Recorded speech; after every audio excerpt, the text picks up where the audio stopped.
अदाकारा और model अज़ीका Daniel ने इंकशाफ किया है कि वो शोबिस में आने से कबल बतौर एयर होस्टेस मुलाजमत करती थी और इस दौरान कई बार हिरासानी का सामना करना पड़ा था। एक इंटरव्यू के दौरान अज़ीका डैनियल ने अपने करियर के बारे में खुलकर बातें की।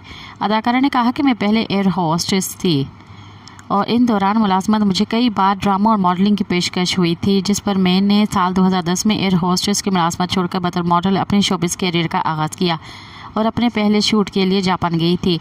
अदाकारा ने कहा कि करियर की शुरुआत में लगता था कि मैं अदाकारी नहीं कर सकूंगी, इसी वजह से अपने पहले प्रोजेक्ट के बाद ही काम करना छोड़ दिया था और 2 साल तक शोबिस का कोई प्रोजेक्ट नहीं किया था। फिर बाकायदा अपने शोबिस करियर का आगाज़ किया और कई ड्रामों में अदाकारी की। मज़ीद ख़बरनि ऐं तफ़सीलात लाइ विज़िट कयो असांजी वेबसाइट www.awamiNewsHD.com ऐं ॾिसंदा रहो अवामी न्यूज़ HD।